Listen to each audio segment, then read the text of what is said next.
सत्य को खोजने वाले आप सभी साधकों को मेरा प्रणाम।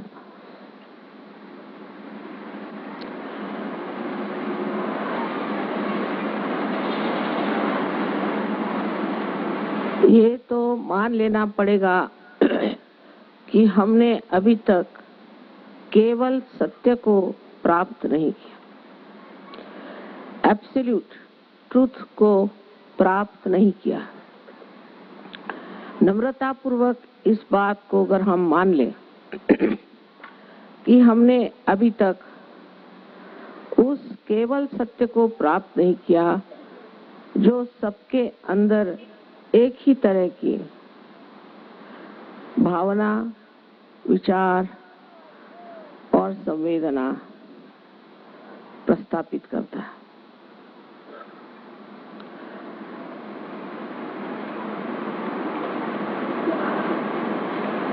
इसका कारण जो भी हो वो तो बाद में देखा जाएगा, पर अगर हम अपने बारे में सोचें तो मानव जाति में अभी तक वो स्थिति नहीं आई है कि वो केवल सत्य को जाने।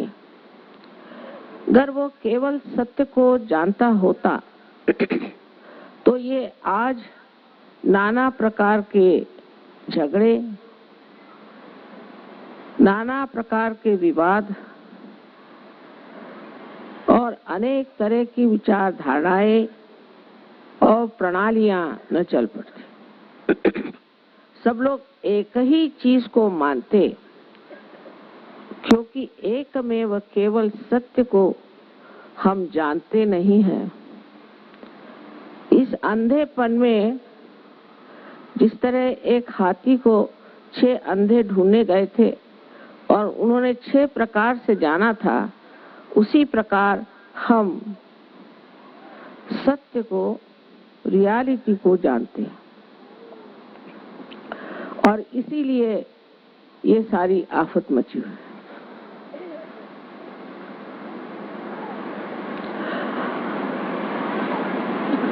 किस किस तरह के हमारे सामने प्रश्न हैं जिसका हल सब सोचते हैं, कोई नहीं। जैसे कि हमारे यहाँ आजकल वातावरण की दूषित इकोलॉजिकल प्रॉब्लम है, पॉलिटिकल प्रॉब्लम है, इकोनॉमिक प्रॉब्लम है, फैमिली का प्रॉब्लम है, व्यक्तिगत हमारा पर्सनल भी बहुत सा प्रॉब्लम है, शारीरिक है, मानसिक है, बौद्धिक है और आध्यात्मिक भी। सबके लिए एक एक प्रश्न ही है। जीवन एक प्रश्न हो गया। इस प्रश्न का हल जब हम बुद्धि से करते हैं तो शब्द के जाल में फंस जाते। विचारों से जब हम किसी चीज को सुलझाना चाहते हैं तो और उलझ जाते हैं, क्योंकि विचार जो है धीरे धीरे नई नई इमारतों का सर्जन करते और उस इमारतों में हम लोग खो जाते हैं। ये भ्रामकता इस कलियुग की विशेष आशीर्वाद रूप एक दान है और ये भ्रामकता प्राप्त होने से ही आज मनुष्य अंधेरे से उठना चाहता है और प्रकाश को प्राप्त करना चाहता है, क्योंकि इसकी यातनाएं अब सह्य नहीं, सहन नहीं होती। इसको महसूस कर रहे हैं और सब लोग चाहते हैं कि किसी तरह से इस दुर्धर जीवन से किसी ऐसे जीवन में हम परिवर्तित हो जाएं जहां ये सब चीजें हम एक नाटक की तरह देख सकें।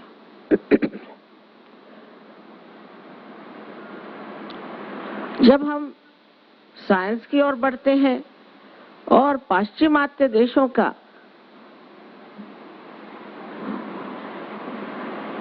प्रगल्भ होना, उसकी प्रगति होनी हमारी आंखें चकाचौंध कर देती है। लेकिन जब आप वहां जाकर देखते हैं तो आप हैरान हो जाते हैं कि हम लोग इनसे बहुत ज्यादा सुखी हैं।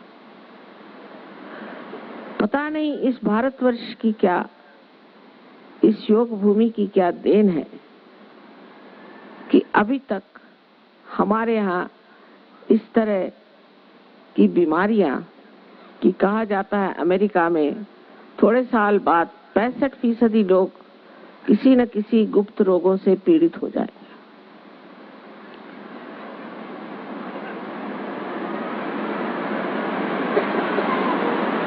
इस भारतवर्ष के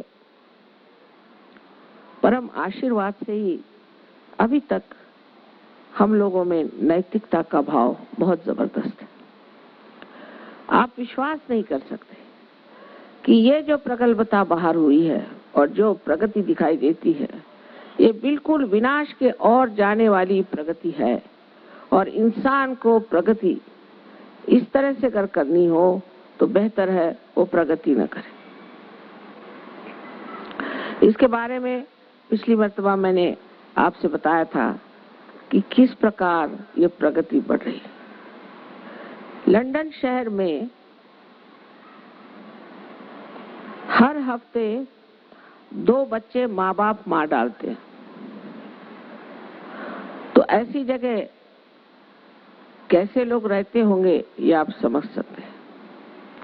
और भी बहुत गंदी बातें बच्चों के साथ हो रही हैं जिसका आप लोग अंदाज ही नहीं लगा सकते, आपके दिमाग में भी नहीं आ सकते, आप सोच भी नहीं सकते, क्योंकि आपकी अभी तक इतनी प्रगति नहीं हुई है।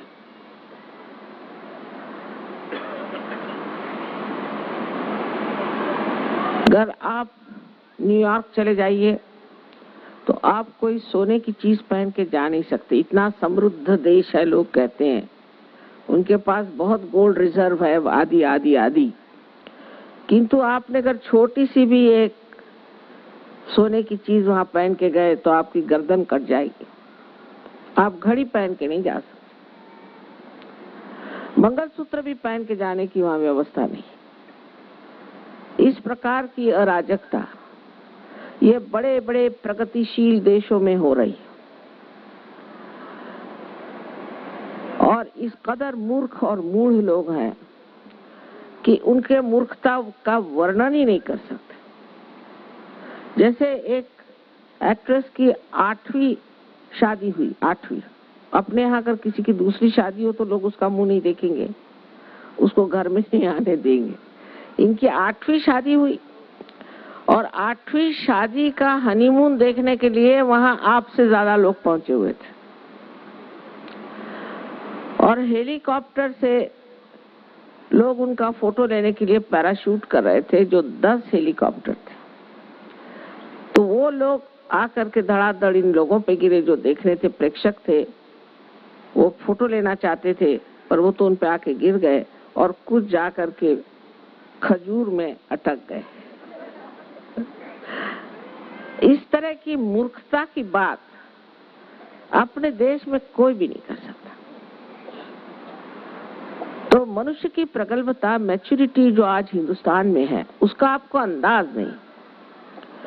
उन लोगों पे हंसी आती कभी। बात बात में वो कहेंगे कि मैं तुझसे घृणा करता हूँ। आप बताइए, अपने यहाँ अगर कोई ऐसा कहे तो लोग सोचे से पागल खाने छोड़ाओ। किसी से घृणा करना ये पाप है, ये अपने देश में सब लोग जानते हैं। कोई आपने सुना है हिंदी में, उर्दू में, मराठी में या तमिल में ऐसी बात कहेगा कि मैं तुझसे घृणा करता हूँ, आई हेट यू? वहां उठे बैठे लोग ये बात कर।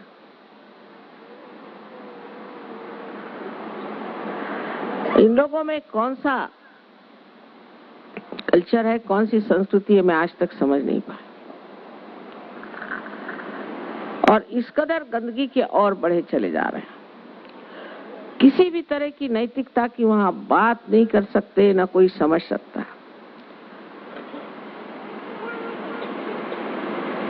90 साल के सिनेमा एक्टर और एक्ट्रेस शेक डांस के लिए निकले। टेलीविजन पे दिखा रहे थे, वो मोटर से उतरते वक्त ही शेक कर रहे थे। मैंने कहा भी आगे कौन सा शेक डांस करने वाले। इन लोगों की जो दुर्दशा है वो अगर आप वाकई एक साक्षी स्वरूप होकर देखें तो समझ लेंगे कि अपनी देश में बहुत बड़ी प्रगल्भता है। बेवकूफी की बातें अपने यहाँ कोई नहीं कर सकता, और कोई करे तो उसे फौरन लोग ठिकाने लगा देते हैं। थोड़ा बहुत असर आ गया। वैसे तो बेवकूफों की कमी नहीं गालिब, बंढूंढे हजार मिलते हैं, पर अगर हिंदुस्तान में 1000 मिलते हैं तो बाहर करोड़ों मिलते हैं। और ये प्रगल्भता होते हुए भी हम लोग भी किसी और चीज में जकड़ गए, और उस जकड़न के कारण हम लोग भी नहीं उठ पाते उस सत्य की ओर जिससे हमें प्रकाश मिलने वाला है। और हमारी जकड़ जो है वो है अंधश्रद्धाएं। किसी भी चीज में हमने विश्वास कर लिया तो वो परम विश्वास हो जाता है।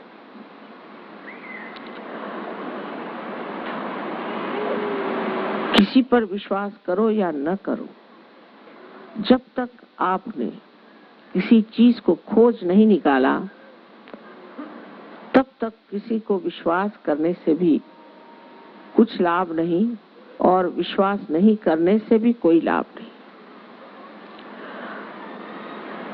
तो जब हम सत्य की खोज पे निकले हैं तो पहले जान लेना चाहिए कि सत्य क्या है।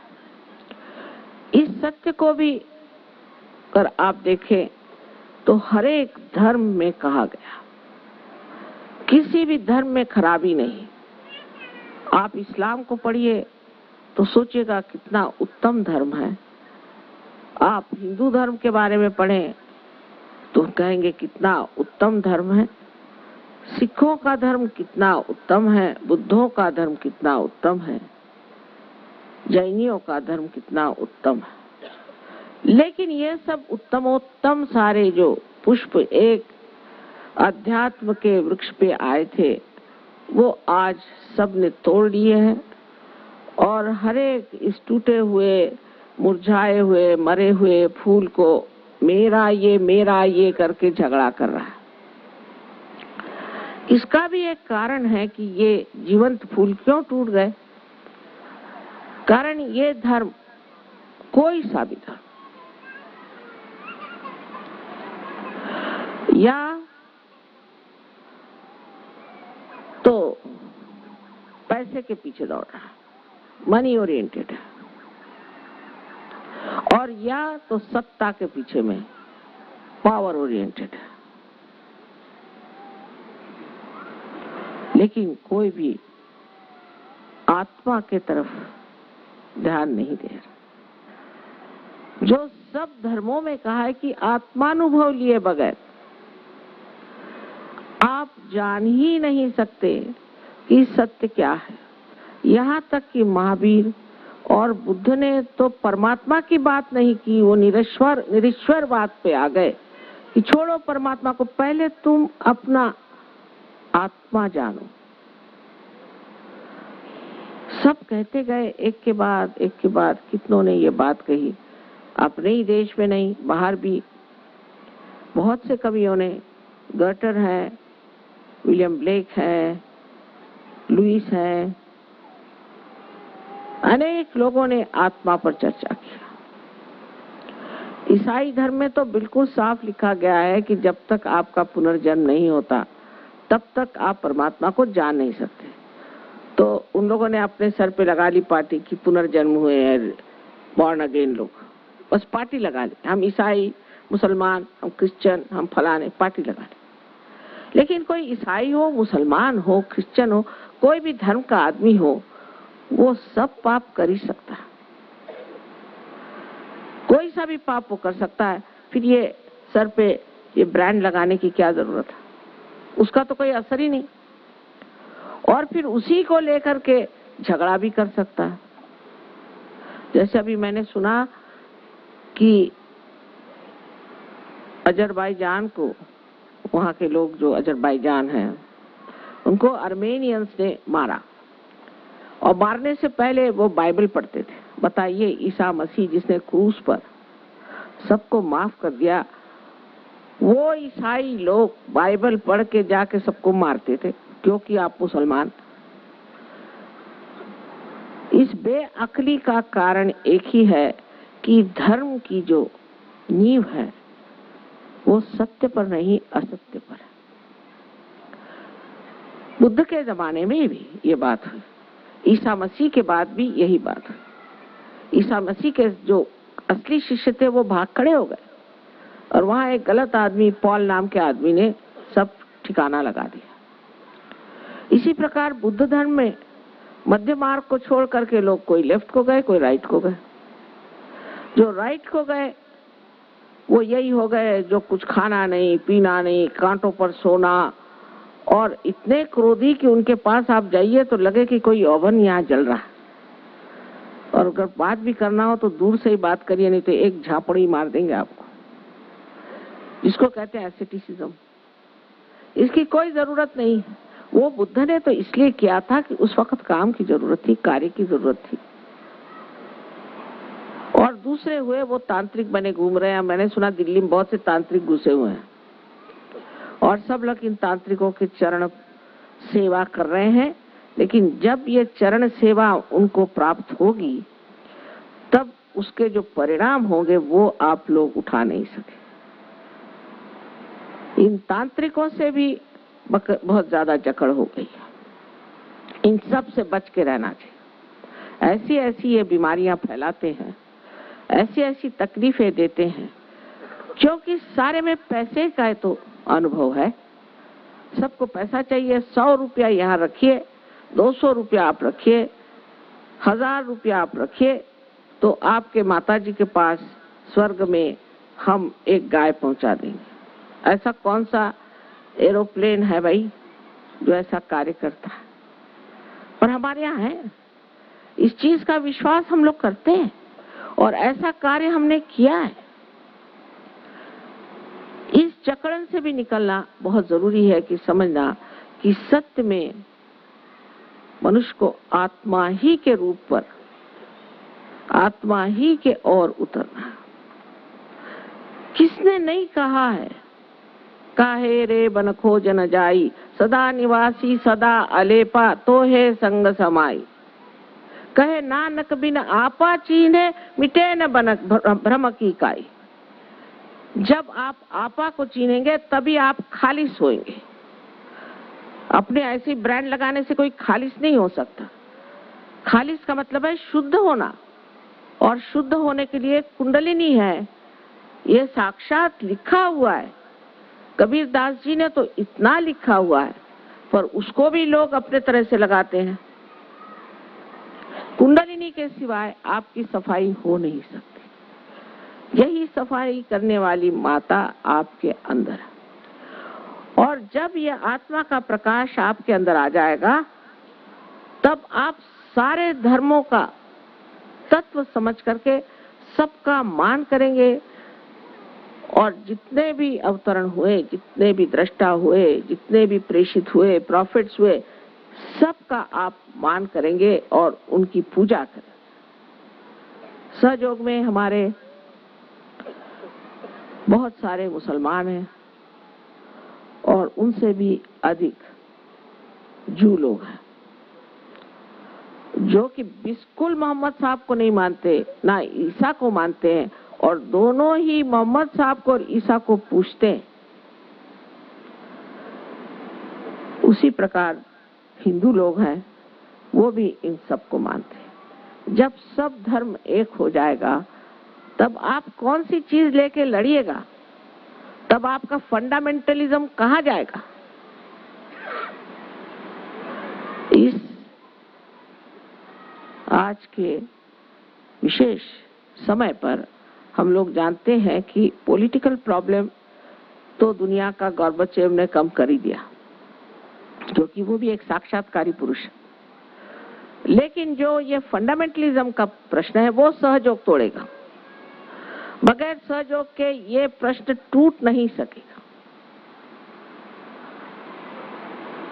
और मुझे कोई मार्ग दिखाई नहीं देता जिससे लोगों की दिमाग में ये प्रकाश आएगा कि सब धर्म एक तत्व पे उभे खड़े हैं, एक ही तत्व का आधार इनके अंदर है, और वो है कि संतुलन हमारे जीवन में आ जाए और उस संतुलन के कारण हम आत्मानुभूति को प्राप्त करें।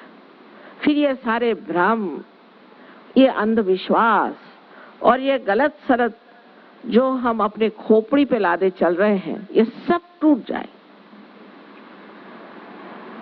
ये बहुत ही जरूरी है। जब हमारी प्रगति होती है तब वो सबको दिखाई देती, उसका प्रकाश सबको दिखाई देता है, उसका असर सब पर आता है। आज जो चक्रों के बारे में आपको बताया गया है, ये वास्तविक आपके अंदर पूरा बना हुआ ऐसा यंत्र है। ये आपकी उत्पत्ति से लेकर के जो आपकी उन्नति हुई है इवोल्यूशन में, वो सारी की सारी इन चक्रों में है। और अब आखिरी थोड़ा सा और आपको चढ़ना है, थोड़ा सा।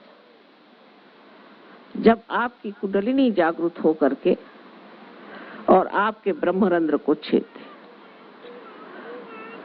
उसी के साथ साथ क्योंकि आपका शारीरिक, मानसिक, बौद्धिक और आत्मिक जितना भी कुछ कार्य है वो यही चक्र करते हैं, इसलिए जैसे ही कुंडलिनी आपके इन चक्रों में जागृत हो जाएगी, वो उसको प्लावित करेगी, नरिश करेगी और उसको समग्र करेगी, उन चक्रों को पिरो देगी एक धागे में। माने आप में समग्रता आ जाएगी, इंटीग्रेशन आ जाएगा। और आपके सेंट्रल नर्वस सिस्टम पर, आपके मज्जा तंतु पर आपको महसूस होगा, सत्य आपको महसूस होगा। अब सत्य क्या है? एक तो सत्य ये है कि आप शरीर, मन, बुद्धि, अहंकार आदि कुछ नहीं है। आप शुद्ध आत्मा है। बहुत ऊंची चीज है, गौरवशाली, सौंदर्यशाली, ऐसी एक महान आप व्यक्ति है, किंतु अज्ञान की वजह से ढक गई। और दूसरा सत्य यह है कि चारों तरफ फैला हुआ परम चैतन्य, इसको आप रूह कहिए, all pervading power of God's love कहिए, चाहे जिस भी नाम से लीजिए, और निराकार की भी बात करें तो वो जो परम चैतन्य है, जो ये सारे सुंदर फूलों को बनाते, सारा जीवंत कार्य जो ये शक्ति करती है, उसको आप पहली मर्तबा अपने उंगलियों पर तक जान सकते हैं। यानी आपकी जो चेतना है, अवेयरनेस है, उसमें एक नया आयाम, न्यू डायमेंशन आ जाता है, जिसमें आप महसूस करते हैं इस शक्ति को आपने पहले कभी जाना नहीं। कुंडलिनी के जागरण के बाद ही आप इस शक्ति को जान सकते हैं, और तभी आप में उसी के साथ साथ आत्मबोध हो जाता है, आत्मज्ञान हो जाता है। मतलब यह है कि आप अपने चक्रों के बारे में जानते हैं पूरी तरह से, और अपने आत्मा के जो 3 महान गुण हैं, केवल सत्य और चित्त का प्रकाशित होना, और तीसरा आनंदमय जीवन, ये तीनों की तीनों आपको प्राप्त हो जाते हैं। इसके अलावा आप एक साक्षी स्वरूपत्व को प्राप्त होते हैं, क्योंकि जब कुंडलिनी जागृत होकर के इस चक्र को लांघती है तब हमारे अंदर निर्विचार समाधि स्थापित होती है, जिसे बुद्ध ने कहा है कि अपने दिमाग को खाली करो, एम्प्टी माइंड। जो खाली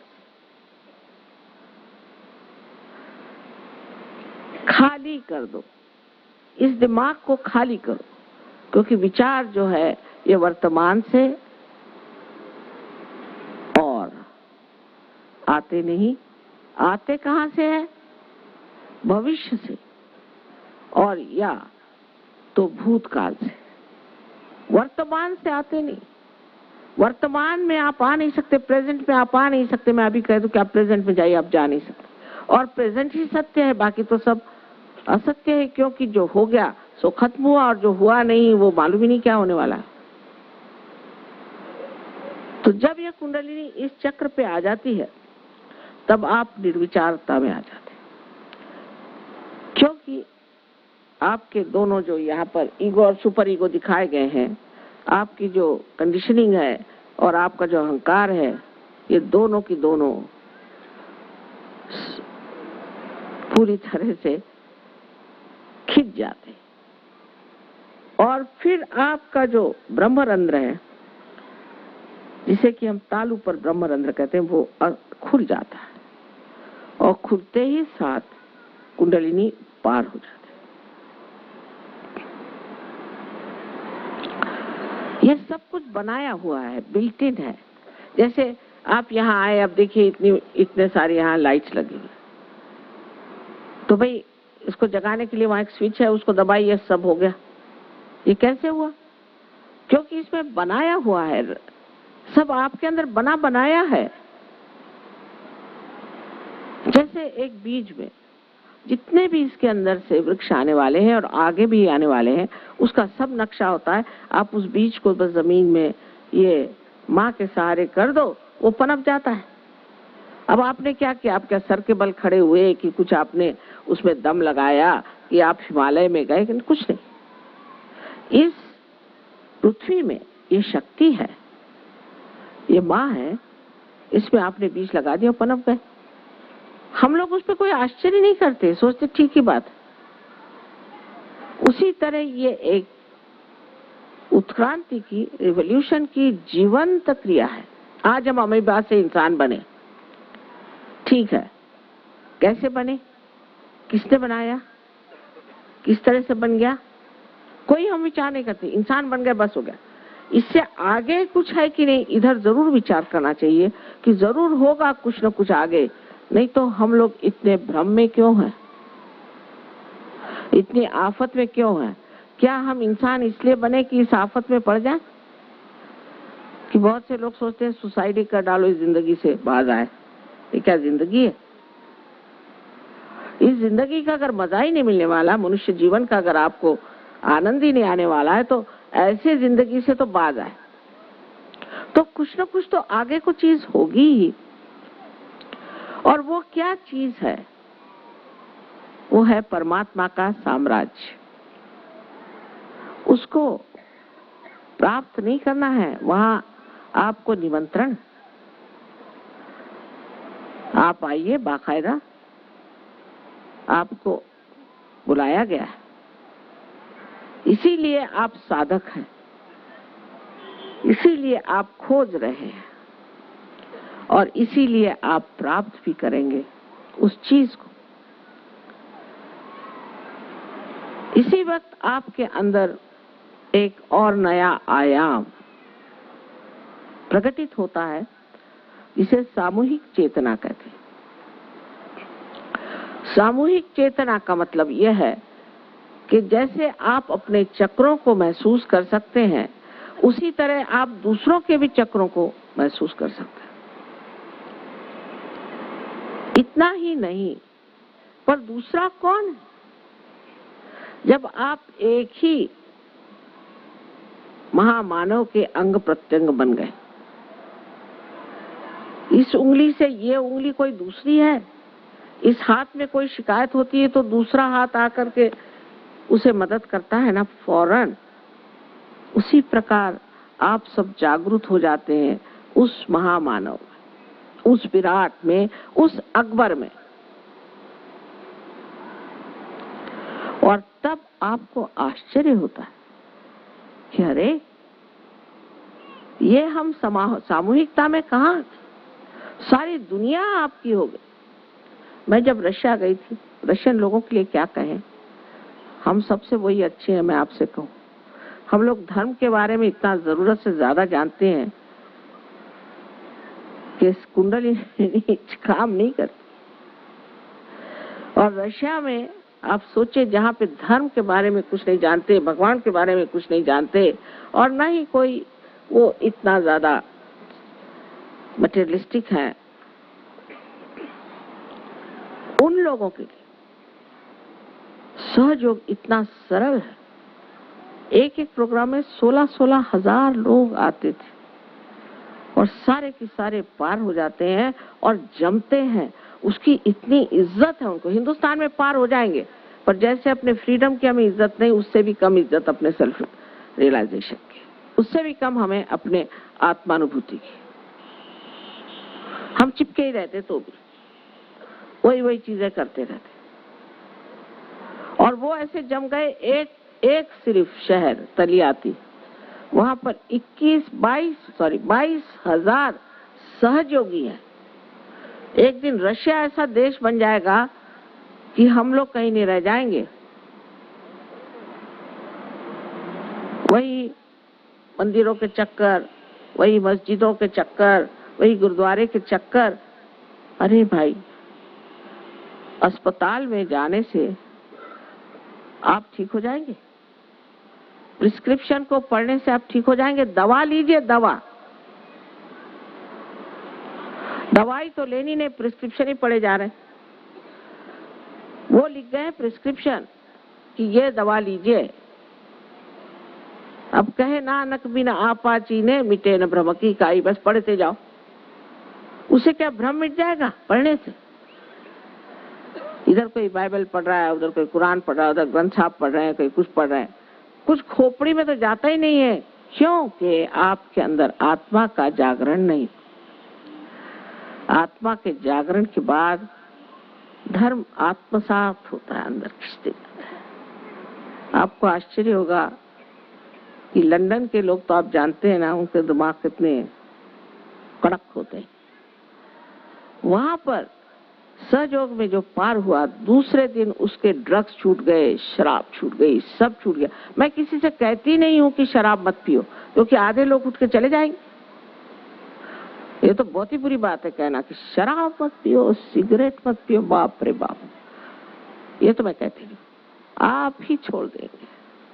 मैं कहती इस गली में आ जाओ, फिर देखती हूँ अपने आप ही छूट जाएगा आपका। क्योंकि न कि आप उसे देखते हैं कि ये खराब चीज है, लेकिन आपके अंदर शक्ति आ जाती है, आप छोड़ देते हैं। कुछ कहने की जरूरत नहीं, ये छोड़ वो छोड़, सब छोड़ के आप सीधे हो जाते हैं। नहीं, मैं कहती हूँ कि आप गुस्सा छोड़ो, गुस्सा ही भाग खड़ा हो जाता है आत्म साक्षात्कारी आदमी से।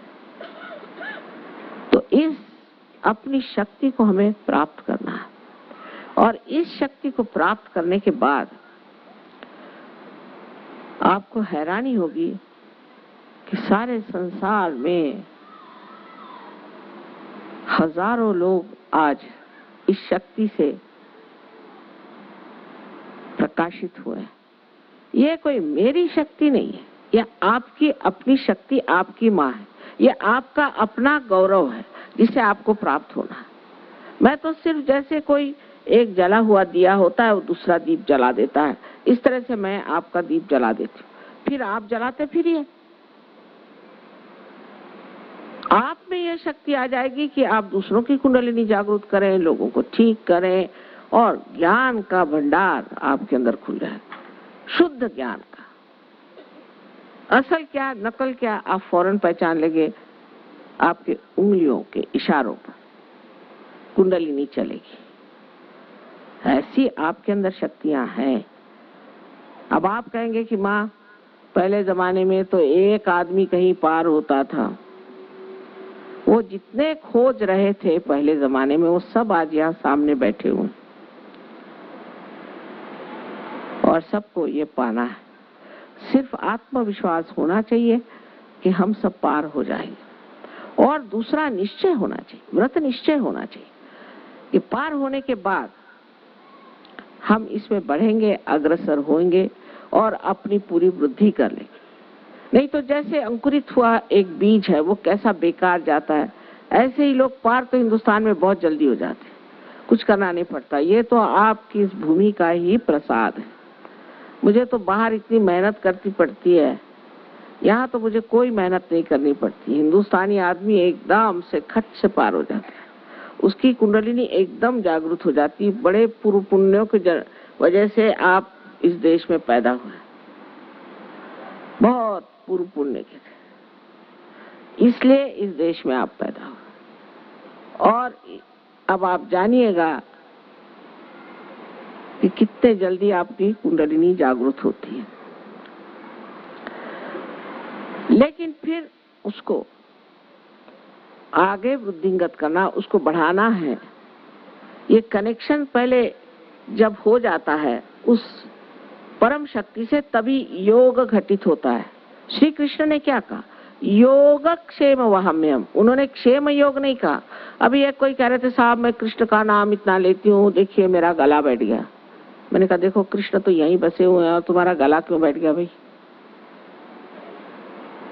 क्योंकि आपको अधिकार नहीं, आपका योग नहीं बना। जब तक आपका योग नहीं बना है, क्या फायदा है टेलीफोन करने से अगर आपका कनेक्शन ही नहीं बना? इसीलिए आपका गला खराब हो गया। और हो सकता है श्री कृष्ण भी नाराज हो। क्या वो आपके नौकर है हर समय उनका नाम लेने के लिए? अरे आप वैसे ही कोई 10 बार आपका नाम ले तो कहे क्या पागल कुत्ते ने काटा है, काहे मेरा इतना नाम ले रहा है? तो यहाँ आपके प्रेसिडेंट साहब है, उनका नाम अगर आप लेते हुए पहुंच जाइए तो पुलिस पकड़ लेगी आपको। कुछ तो कारण होना चाहिए। बेकारी में उनका नाम लिए चले जा रहे, तो वही स्वयं नाराज है आपसे। नाम वाम लेने से भगवान नहीं मिलने वाले। और बहुतों ने इसी तरह से चीजें घुसेड़ भी दी हैं अपने धर्म शास्त्रों में कि बस नाम रटते रहो। वो शायद इसलिए भी कहा होगा उन्होंने कि इधर उधर जाने से अच्छा बाबा नाम ही रटो। पर अब छोड़ो ना, जिस सीढ़ी पे चढ़ते थे अब वो सीढ़ी खत्म हुई, अब ऊपर क्यों नहीं आते? अब उसी सीढ़ी को चिपके बैठे हो। बहुत सहज सरल बात है। कहा भी है सहज समाधि लागो, सहज में ही समाधि लगती। और इन लोगों ने, किसी ने कोई साधुपना किया था कि जा करके बीवी छोड़ दी, बच्चे छोड़ दिए और सब दुनिया छोड़ करके, कुछ नहीं, सहज वही बीवी बच्चे सुंदर हो जाते। आप ही के हृदय में कमल खिल जाते, क्योंकि आप में सब ये चीजें स्थित है। सिर्फ एक कुंडलिनी का जागरण तो मात्र करना है और उसके प्रति श्रद्धा रख करके बाद में इस कुंडलिनी को पूरी तरह से आपको उस परम चैतन्य से संबंधित रखना चाहिए। इस योग को पूरी तरह से स्थापित करना चाहिए। हमारे दिल्ली में जहां तहां तो सेंटर्स बन गए। मैं तो कभी नहीं सोच सकती थी कि इस दिल्ली में कभी सहयोग भी होगा, क्योंकि मैं तो सरकारी नौकरों के साथ रही हूँ। और मैं तो कहती है भगवान, ये तो सरकारी नौकर तो सिर्फ अपनी नौकरी और सरकार, इसके सिवा तीसरी चीज तो कभी सोचते ही नहीं। तो ये भगवान के बारे में क्या सोचेंगे? जब नौकरी करते हैं तो प्रमोशन की सोचते हैं, और जब रिटायरमेंट होता है तब सोचते हैं कि पेंशन कितनी मिलेगी। इसके अलावा कभी कुछ सोचते नहीं। पर यहीं पर ऐसे कमल के फूल खिल गए कि मैं तो हैरान हूं कि इस दिल्ली शहर में इतने कमाल के लोग कहां से आ गए।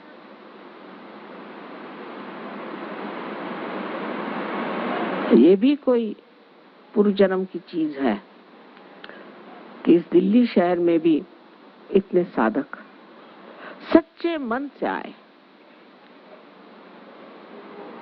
और चाहते हैं कि उनको ये कुंडलिनी का प्रसाद मिले। टाइम क्या हो रहा है आपके?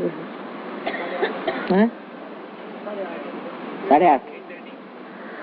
तो मैंने ये सोचा था आज के थोड़ा सा टाइम है, अगर आपको कोई प्रश्न वश्न पूछना हो तो पूछ लीजिए, क्योंकि दिल्ली के लोग जरा सोचते ज्यादा, दिमाग ज्यादा चलता है। और प्रश्न इसलिए पूछिए क्योंकि आपका बाद में जिस वक्त हम कुंडलिनी का जागरण करेंगे उस वक्त में आपका दिमाग आपको न कहे कि तू प्रश्न पूछ ले, इसलिए। और दूसरी बात है कि आप पूरे स्वतंत्र हैं, आप चाहें तो जागरण लीजिए और न चाहे तो मैं कर ही नहीं सकती जागरण, आपका असंभव। अगर आप चाहेंगे तो ही जागरण होगा, क्योंकि आपकी जो स्वतंत्रता है उसका मैं आदर करती हूँ, क्योंकि आपको परम स्वतंत्रता मिलने वाली है, तो पहले ये स्वतंत्रता तो मुझे माननी ही पड़ेगी। तो जिसको लेना हो वही रहेगा और जिसको नहीं लेना है उसे यहाँ से चले जाना चाहिए। किसी चीज की जबरदस्ती मैं नहीं कर सकती, और इसीलिए मैंने कहा है कि आप अपनी स्वतंत्रता में कोई सा भी प्रश्न करें। दूसरी बात एक बता दूं आपसे कि आज 22 साल से मैं यही धंधा कर रही हूँ। सबसे पहले अपने अंदर पूर्ण आत्मविश्वास होना चाहिए कि आज हमें जागृति मिल जाएगी। पहला, किसी धर्म हो, कुछ हो, जो मैंने कहा हो वो भी भूल जाओ। हो सकता है उसमें तुम्हें लगेगा कि मैं इस गुरु के पास गया था, भूल जाइए सब। इस वर्तमान में आप मेरे लिए एक साधक मात्र है। कोई भी आपका रहा हो भूतकाल, उसे आप भूल जाए। पूर्ण आत्मविश्वास अंदर होना चाहिए। दूसरा यह कि बहुत से लोगों को बताया जाता है कि तुम पापी हो, माने इस तरह की बहुत सारी प्रणालियां कि तुम आज उपास करो, तुम पापी हो, तुम्हारा ये है वो है। ये सब बहुत गलत बात है। अरे भाई, आप इंसान हो, आप भगवान तो नहीं हो। आप ही गलतियां कर सकते हो। अगर आप दोषी होते तो अभी जेल में होते, यहाँ क्यों आते? तो कृपया अपने मन से कोई तरह का दोष या गिल्ट है उसको निकाल देना चाहिए, बिल्कुल नहीं। आप साधक हैं और आपकी साधना आपको फलित होनी चाहिए।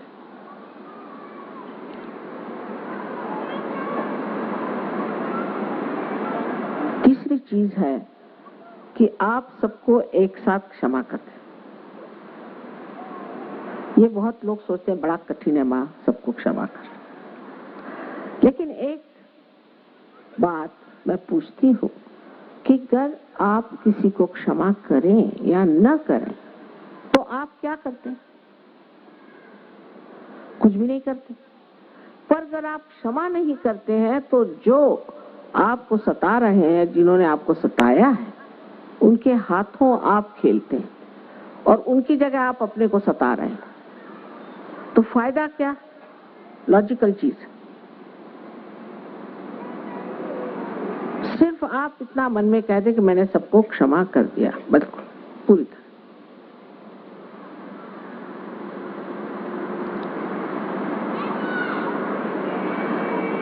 मतलब यह है कि अपने प्रति एक प्रफुल्लित भाव, प्रसन्न भाव रखना चाहिए,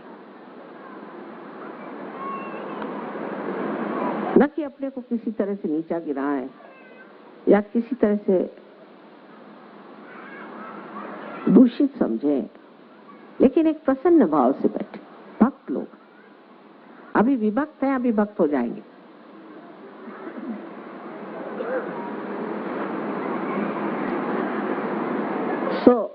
बहुत ही आसान चीज है इसको प्राप्त करना।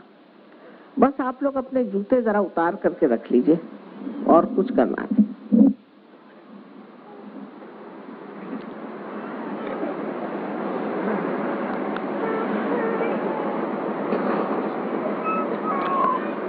अब मैं आपको इस भारत भूमि की विशेषता बताती हूँ। आप ऐसे हाथ करें और मेरी ओर देखिए और विचार मत करिए, आपके विचार रुक जाएंगे। निर्विचार समाधि फौरन आ जाए। अपने पे विश्वास रखें, पहली चीज, शंका नहीं करना।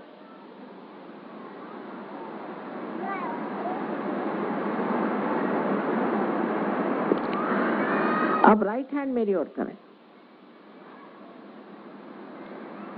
और सर को नीचे झुका के ब्रह्मरंध्र के ऊपर आधान ऊपर इस तरह से लेफ्ट हैंड रखें, सर झुका लें और सबको पहले माफ करना चाहिए, नहीं तो कुछ नहीं होगा। अब लेफ्ट हैंड से देखिए कि आपके सर में से कुछ ठंडी या गरम गरम कुछ हवा जैसे तो नहीं आ रही। किसी के ठंडी आएगी, किसी गरम। अगर माफ नहीं किया तो बड़ी गरम आएगी, इसलिए माफ कर दीजिए सबको, अपने को भी माफ कर दीजिए।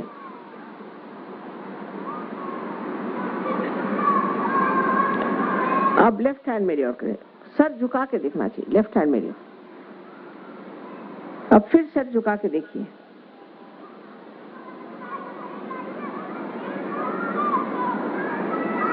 सर झुका के देखिए।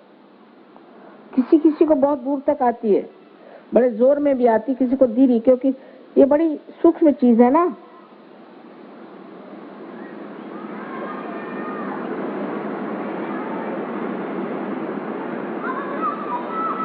हाँ, अब फिर से राइट हैंड मेरे।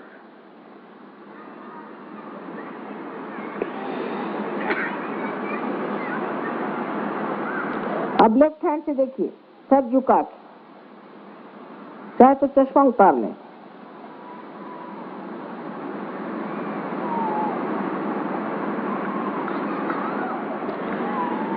अब दोनों हाथ आकाश की ओर करें और सर पीछे की ओर करके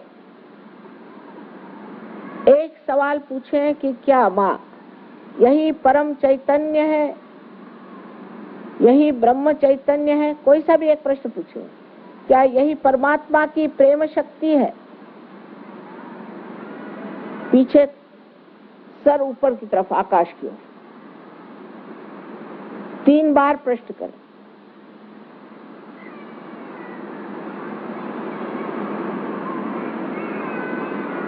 अब हाथ नीचे कर लें।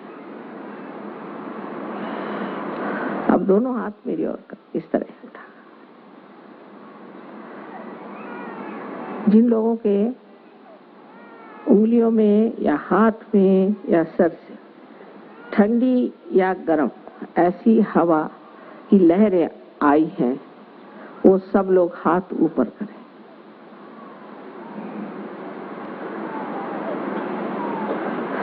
ये है अपनी भारत भूमि। सबको मेरी वंदना। जिस भूमि पर आप बैठे हैं उसकी ये कमाल है, नहीं तो आधा घंटा मुझे मेहनत करनी पड़ती है, हर एक चक्र को पकड़ना पड़ता है, लेकिन आप लोग सब पार हो गए। अधिकतर, कुछ नहीं हुआ, अधिकतर सब लोग पार हो गए। लेकिन अब इसके आगे कैसे जाना है, इसके लिए आपको हमारे सेंटर्स पे आना होगा। वैसे भी मेरे प्रोग्राम 3-4 जगह आप आइए। और ये जान लीजिए कि ये आपके विचार से परी चीज है, इसलिए इस पे कोई आर्ग्यूमेंट नहीं हो सकता। आप सबको समाना है, आप सबकी बड़ी जिम्मेदारी है, क्योंकि आप भारतीय हैं।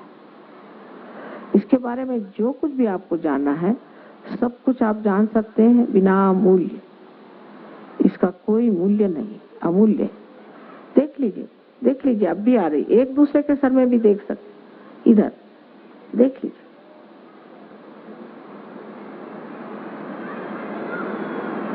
शंका नहीं, बस। और बड़ा आनंद आएगा। मैंने देखा बहुत से लोग एकदम हंसने लग जाते हैं। कहत कबीर आनंद भयो है। सो जिन्होंने मिलन के गीत गाए हैं उनके गीत गाइए, क्योंकि आप भी मिलन में बैठे। आप सब संतों को मेरा प्रणाम।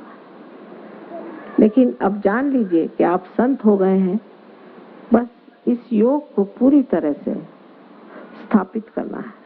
उसके लिए बहुत समय की जरूरत नहीं। ध्यान सवेरे 5 मिनट, शाम को 10 मिनट ही करना होगा, लेकिन सामूहिकता में आना जरूरी है। ऐसे आप आइए और इसे प्राप्त करें, और जिन्हें अभी आज नहीं हुआ कल प्रोग्राम में आए वो भी प्राप्त कर सकते। सब लोग इसे प्राप्त कर सकते हैं। ये सबके लिए है। मेरा आप सबको अनंत आशीर्वाद।